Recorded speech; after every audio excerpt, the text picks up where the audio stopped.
सर्द रातों में क्यों घर के बाहर रात बिताने को मजबूर हैं ये लोग। अलाव के सहारे बीत रही हैं इनकी रातें। बच्चे क्या बुजुर्ग भी घर होते हुए घर के बाहर रहने को हैं मजबूर।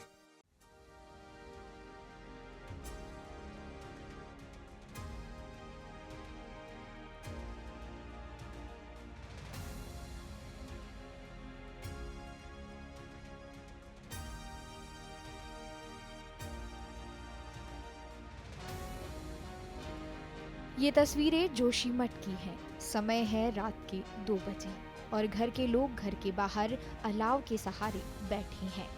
कपकपाती ठंड में ये लोग अनजान डर के साए में घर के बाहर सर्द रातें बिताने को मजबूर हैं।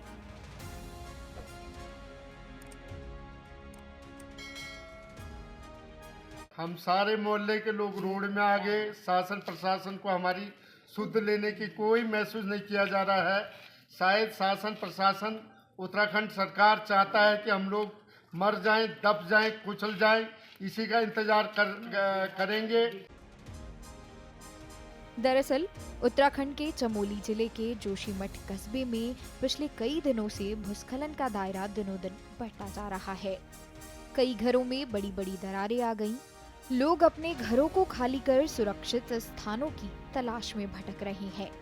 दिन की तो बात छोड़िए, इस कपकपाती ठंड में भी लोग रातों को सड़कों पर ही सो रहे हैं।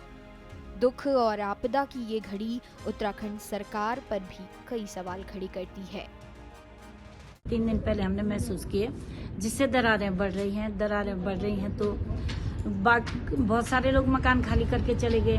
पर्यटकों के लिए शासन ने प्रतिबंध कर दिया। 2 होटल जो हमारे सामने हैं वहाँ पे यात्री नहीं ठहरे, लेकिन उसमें जो लोग रह रहे हैं, जो भूस्वामी उसके नीचे हैं, हम लोग हैं, जो 500 कुछ परिवार आपदाग्रस्त उन्होंने अति आपदाग्रस्त घोषित कर दिया। उनके विषय में शासन का क्या रवैया है ये तो अभी स्पष्ट ही नहीं हुआ कि वो कहाँ जाएंगे वो लोग। जोशीमठ के लोगों के लिए सर्दी का मौसम और भूस्खलन के कारण मकान गिरने का खतरा एक बड़ी समस्या बन गया है।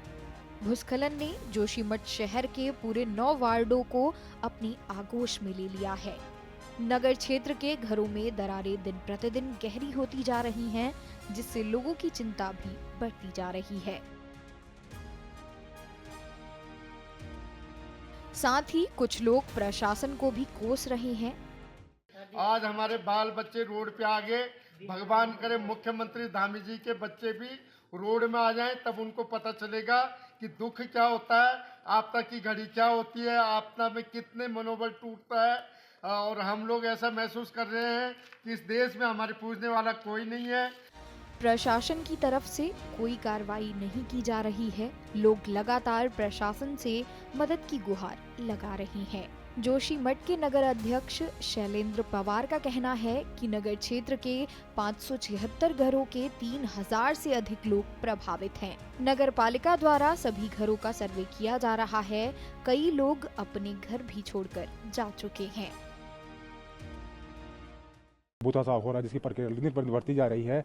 तो कल तक जो हमारे आंकड़े थे नगर पालिका जो सर्वेक्षण कराया गया, लगभग 584 भवन कल तक जीर्ण हो चुके थे, दरारें आ चुकी थी, उनकी जमीन वगैरह बहुत तेजी से धंसी थी। किंतु कल रात को हमने देहरादून गया था माननीय मुख्यमंत्री से मुलाकात के संबंध में।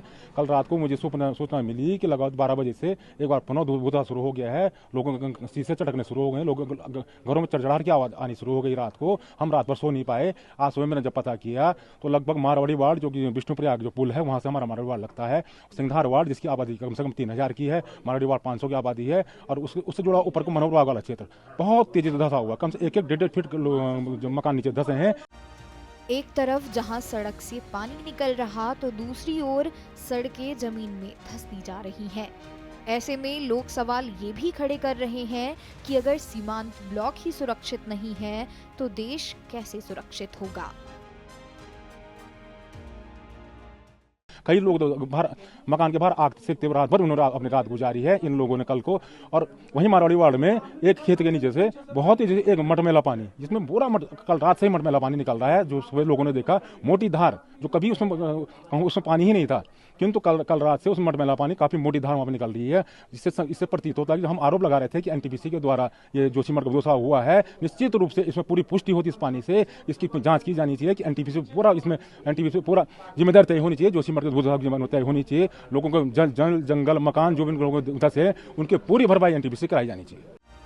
एक तरफ जहां लोग डर की वजह से अपने घरों को छोड़कर जा चुके हैं, वहीं दूसरी ओर जोशीमठ के तहसीलदार रवि शाह का कहना है कि जो अपने घरों से बेघर हो चुके हैं, सरकार उनकी मदद करने की कोशिश कर रही है। हमने मनोहर बाग वार्ड में ही होटल माउंट व्यू के नीचे जो 5 परिवार रह रहे हैं, जहाँ पे काफ़ी दरार आई थी, उनको नगर पालिका के डॉर्मेट्री में शिफ्ट कर दिया है। 4 परिवार वहाँ रह रहे हैं, एक परिवार को खंड विकास के ऑफिस के पास में ही शिफ्ट किया गया है।